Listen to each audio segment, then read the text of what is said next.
What's up everyone, John Rettinger from Techno Buffalo here, and it's time to talk about updates to the tablet that started the craze, the iPad. Let's go ahead and get started.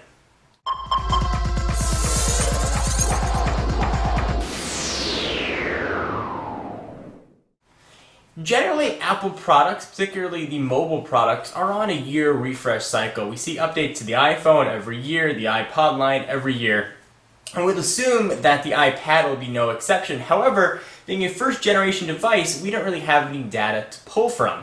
We know it launched in April, so we expect something to come out before April. However, rumors are starting to get louder and louder and louder that we may see the first refresh to the iPad somewhere around January or February of 2011.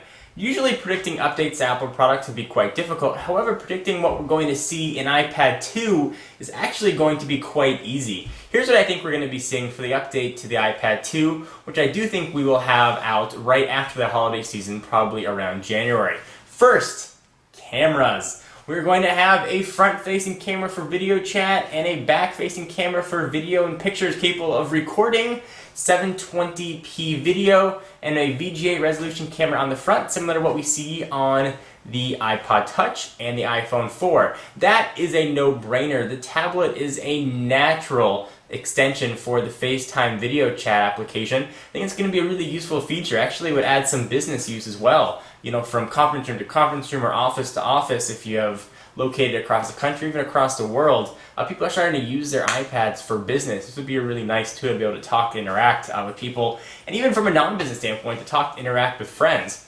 A very large-scale Retina display. The display on the iPhone 4 and the iPod Touch are extremely high resolution.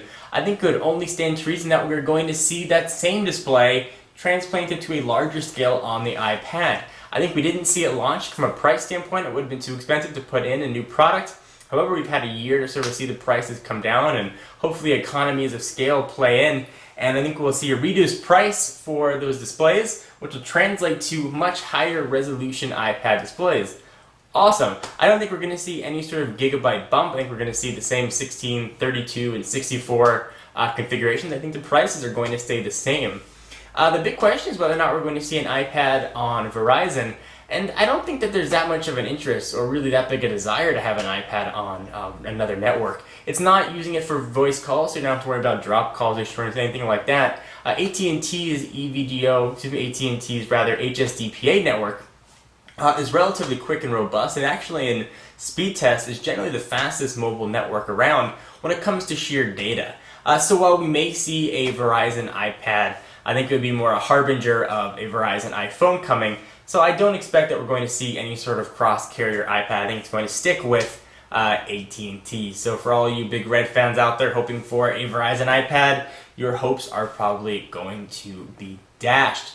Will we see a change in the design and the look of the iPad? I don't think we will. The iPad really falls in line for what we've seen with Apple's design standards. Looks very similar to the iPhone 4, however different to the new generation iPod Touch, which has sort of a shinier back. I think on a display this big, having a shinier back would make it even more of a fingerprint magnet than it already is. So I think these updates to the iPad are going to be very minor. We may see an improved, new, and updated A4 chip. The A4 chip first debuted in the first generation iPad, so we've had a year now. Maybe we'll see a 1.4 or 1.2 gigahertz A4 chip, which may also be a sign of what we can expect in the next generation iPhone, iPhone 5, and perhaps the next generation iPod Touch as well. I'll probably see a bit of a RAM boost as well, so just a general speed increase, some cameras, and a better display. So more of an evolutionary than a revolutionary update, but certainly a welcome one nonetheless. So what do you guys think? Do you agree? Disagree? Do you expect to see a new iPad before April? I certainly do. Am I missing a feature that you wish the iPad would have?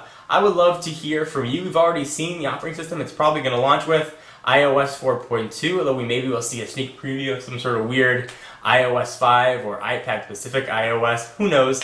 I don't think that we will personally. Anyway guys, I am John Rettinger from Techno Buffalo. I want to hear your thoughts, and I'll see you in the next video. Bye-bye.